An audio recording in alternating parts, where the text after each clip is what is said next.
नमस्कार दोस्तों, आप सभी का स्वागत है आपके अपने YouTube चैनल ज्ञान स्टडी LMP पर। दोस्तों, आज हम सामान्य ज्ञान में विज्ञान के प्रश्न करने वाले हैं और विज्ञान के वो प्रश्न हम करेंगे जो आपकी एग्ज़ाम में आए हुए प्रश्न हैं। तो आइए दोस्तों, आज की क्लास हम शुरू करते हैं।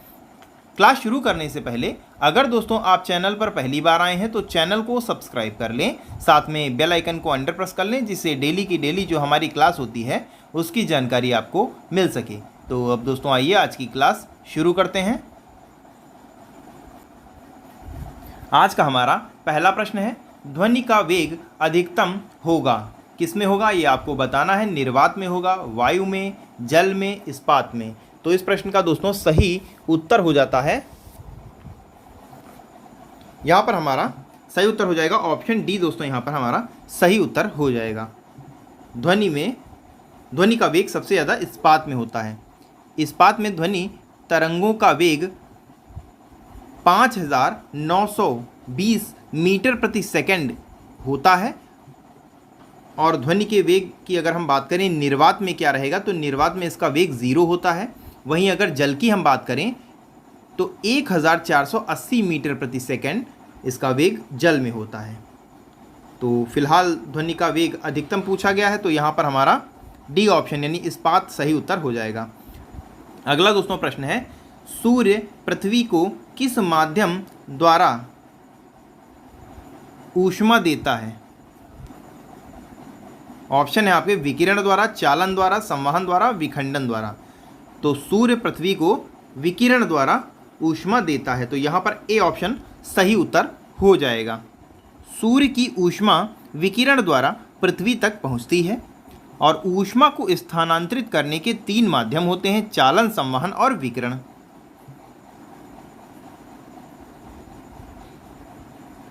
संचालन और संवहन संभव नहीं है, क्योंकि ऊष्मा को आगे बढ़ने के लिए माध्यम 2 तत्वों को नहीं जोड़ सकते हैं। तो फिलहाल यहाँ पर ए ऑप्शन हमारा सही उत्तर हो जाएगा। आइए दोस्तों अगले प्रश्न पर चलते हैं। अगला दोस्तों हमारा प्रश्न है, उपग्रह को जब एक कक्षा में स्थापित कर दिया जाता है तो उसकी गति को नियंत्रित करने वाला एकमात्र बल आपको बता, गुरुत्वाकर्षण। तो यहाँ पर हमारा बी ऑप्शन सही हो जाएगा। एक उपग्रह अपनी कक्षा में घूमता है और 2 कारकों को संतुलित करता है, इसका वेग और पृथ्वी का गुरुत्वाकर्षण बल जिस पर होता है वो गुरुत्वाकर्षण बल होता है। तो यहाँ पर बी ऑप्शन सही उत्तर हो जाएगा। अगला दोस्तों प्रश्न है, प्रकाश वर्ष किसका मात्रक है। समय का, दूरी का, प्रकाश की गति का, प्रकाश की तीव्रता का। तो प्रकाश वर्ष मात्रक है दूरी का, तो यहाँ पर हमारा बी ऑप्शन सही उत्तर हो जाएगा। आइए दोस्तों अगले प्रश्न पर चलते हैं। अगला दोस्तों हमारा प्रश्न है, विद्युत की सर्वोत्तम सुचालक कौन सी धातु को माना जाता है। सोना, लोहा, तांबा, चांदी। तो इसका दोस्तों सही उत्तर हो जाएगा ऑप्शन डी, चांदी। चांदी को हम Ag से भी लिखते हैं और इसका परमाणु संख्या 47 होती है। यह एक नरम, सफ़ेद और चमकदार धातु है। यह एक बहुत ही नमनीय और आघातवर्धनीय धातु होती है और इसमें सभी तत्वों के बीच उच्चतम विद्युत चालकता, तापीय चालकता होती है, यानी ऊष्मा की सबसे अच्छी सुचालक होती है।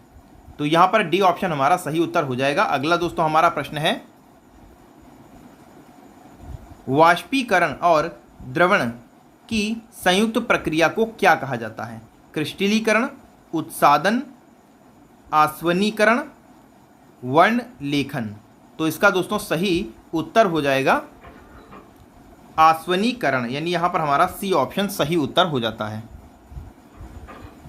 आस्वन यानी जो हमने आस्वनीकरण लिखा है, किसी तरल को वाष्प में परिवर्तित करने की एक प्रक्रिया है जो बाद में तरल रूप से संघनित होती है। आश्वन में वाष्पीकरण और संघनन दोनों होते हैं।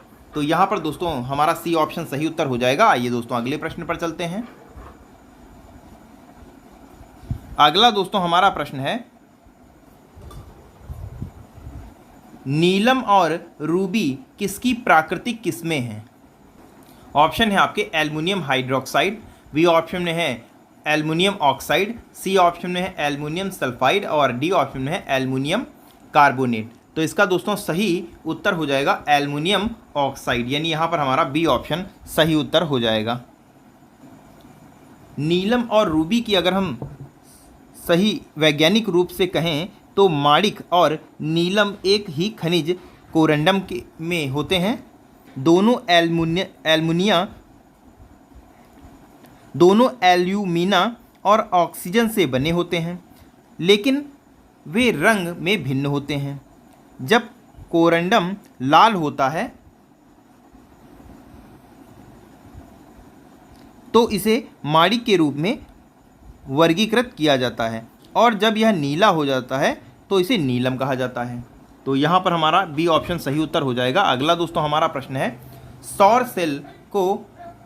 सौर सेल को बनाने में किस तत्व का प्रयोग होता है? Magnesium, sodium, calcium, silicon. तो इस प्रश्न का दोस्तों सही उत्तर हो जाएगा ऑप्शन डी सही हो जाएगा, सिलिकॉन। सौर सेल बनाने में सिलिकॉन का प्रयोग किया जाता है। सौर सेल ऐसे उपकरण हैं जो सौर ऊर्जा को विद्युत ऊर्जा में परिवर्तित करते हैं। उन्हें फोटोवोल्टिक सेल के रूप में भी जाना जाता है। सौर सेल को सिलिकॉन बाउल्स में बनाया जाता है। तो यहाँ पर हमारा डी ऑप्शन सही उत्तर हो जाता है। आइए दोस्तों अगले प्रश्न पर चलते हैं। अगला दोस्तों हमारा प्रश्न है,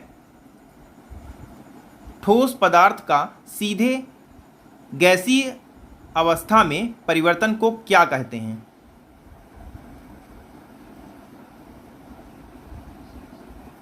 यहां पर दोस्तों ये यहां पर थोड़ा टाइपिंग मिस्टेक है, यहां पर गैसीय होगा। सीधे गैसीय अवस्था में क्या कहते हैं प्रश्न है। ऑप्शन है आपके परासरण, विसरण, ऊर्ध्वपातन, और यहाँ पर डी ऑप्शन में है, ये छपा नहीं है, कुछ गलत टाइपिंग हो गई है। डी ऑप्शन में है पाश्चुरीकरण। तो उससे गैसीय परिवर्तन को ऊर्ध्वपातन प्रक्रिया कहते हैं।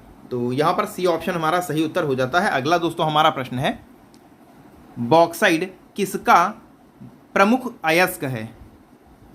ऑप्शन है आपके लोहा, एल्यूमिनियम, चांदी, तांबा। तो इसका दोस्तों सही उत्तर है एल्यूमिनियम, यानी यहाँ पर हमारा बी ऑप्शन सही उत्तर हो जाएगा। और बॉक्साइड उत्पादन के प्रमुख अगर राज्यों की हम बात कर लें तो उड़ीसा, झारखंड, छत्तीसगढ़, मध्य प्रदेश, गुजरात, महाराष्ट्र और तमिलनाडु, ये बॉक्साइड के प्रमुख उत्पादक राज्य हैं।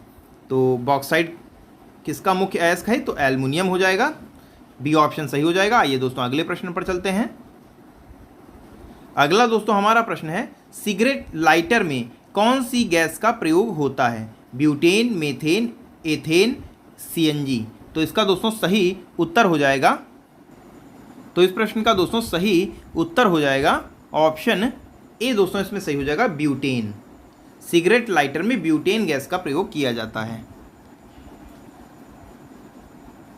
लाइटर में ईंधन के रूप में एक द्रवीभूत पेट्रोलियम गैस यानी ब्यूटेन होती है।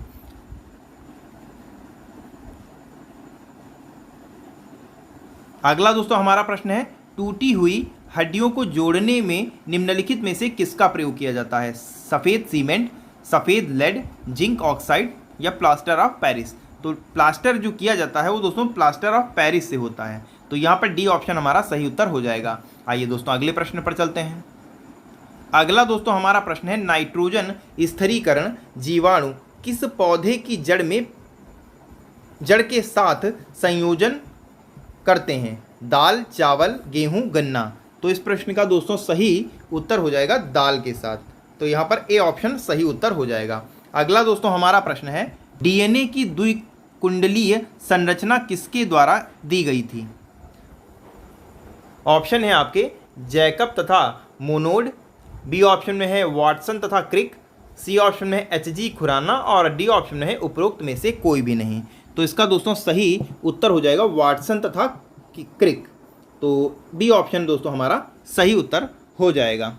1953 में फ्रांसिस क्रिक और जेम्स वाटसन ने पहली बार डीएनए की आणविक संरचना का वर्णन किया, जिसे उन्होंने प्रकृति में द्विकुंडली कहा। इस सफलता की खोज के लिए वाटसन और क्रिक और उनके सहयोगी जो अन्य स्टाफ थे, मॉरिस विलिंग्स, 1962 में इन्हें नोबेल पुरस्कार से सम्मानित किया गया था। तो यहाँ पर बी ऑप्शन हमारा सही उत्तर हो जाता है। आइए दोस्तों अगले प्रश्न पर चलते हैं। अगला दोस्तों हमारा प्रश्न है, फलों के मीठे स्वाद का कारण है माल्टोज, राइबोज, लैक्टोज, फ्रक्टोज। तो इसका सही उत्तर है फ्रक्टोज। तो यहाँ पर डी ऑप्शन दोस्तों हमारा सही उत्तर, डी ऑप्शन सही उत्तर हो जाता है। अगला दोस्तों हमारा प्रश्न है, दांत की जड़ किस पदार्थ से आच्छादित होती है? ऑप्शन है आपके सीमेंटम, डेंटिन, पल्प, इनेमल। तो इसका दोस्तों सही उत्तर हो जाएगा सीमेंटम, यानी यहां पर हमारा ए ऑप्शन सही उत्तर हो जाएगा। आइए दोस्तों अगले प्रश्न पर चलते हैं। अगला दोस्तों हमारा प्रश्न है, थक्का बनाने की प्रक्रिया के कारण घाव से रक्तस्राव बंद होना क्या कहलाता है? ऑप्शन है आपके आधान, बी ऑप्शन में है ऊष्मायन, सी ऑप्शन में है किण्वन और डी ऑप्शन में है स्कंदन। तो इसका दोस्तों सही उत्तर हो जाएगा स्कंदन, यानी डी ऑप्शन दोस्तों यहाँ पर हमारा सही उत्तर हो जाता है। थक्का बनाने की प्रक्रिया में जमावट के रूप में जाना जाता है और जमावट की प्रक्रिया को हेमोस्टेसिस के रूप में जाना जाता है, यानी स्कंदन। अगला दोस्तों हमारा प्रश्न है, सुई चुभने पर निम्नलिखित अंगों में से कौन सा अंग दर्द महसूस नहीं करता है? ऑप्शन है आपके त्वचा, मस्तिष्क, हृदय, नेत्र। तो इसका दोस्तों सही उत्तर हो जाएगा मस्तिष्क, यानी बी ऑप्शन दोस्तों यहाँ पर हमारा सही उत्तर हो जाएगा। मस्तिष्क के अंगों को सुई से चुभने का कोई दर्द महसूस नहीं होता है। मस्तिष्क एक दर्द रहित अंग है। तो यहाँ पर हमारा बी ऑप्शन सही उत्तर हो जाएगा। आइए दोस्तों अगले प्रश्न पर चलते हैं। अगला दोस्तों हमारा प्रश्न है, केंद्रक के अलावा डीएनए और कहाँ पाया जाता है? ऑप्शन है आपके माइटोकॉन्ड्रिया में, लवक में, गोल्जी उपकरण में और डी ऑप्शन में है ए और बी दोनों में। तो इसका दोस्तों सही उत्तर हो जाएगा ए और बी दोनों, यानी माइटोकॉन्ड्रिया में और लवक दोनों में डीएनए पाया जाता है। अधिकांश डीएनए कोशिका केंद्रक, जहां इसे परमाणु डीएनए भी कहा जाता है, में स्थित होता है, लेकिन डीएनए की एक छोटी मात्रा माइटोकॉन्ड्रिया में भी पाई जाती है और इसके अलावा लवक में भी ये पाई जाती है। तो यहाँ पर डी ऑप्शन हमारा सही उत्तर हो जाएगा। अगला दोस्तों प्रश्न है और 20 नंबर का है और आज का हमारा अंतिम प्रश्न है, मानव शरीर में यूरिया का संश्लेषण कहाँ होता है? ऑप्शन है आपके वक में, यकृत में, फेफड़ों में,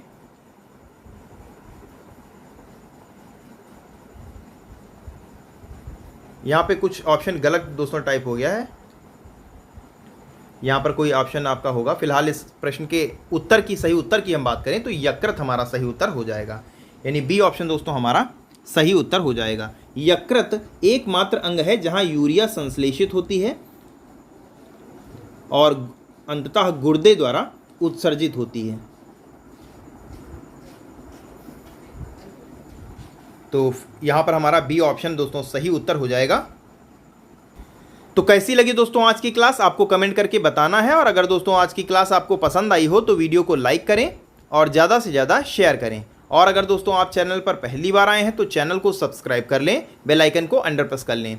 तो इसी के साथ दोस्तों आज की क्लास हम यहीं पर समाप्त करते हैं। मिलते हैं दोस्तों अगली क्लास में, तब तक के लिए नमस्कार, जय हिंद, जय भारत।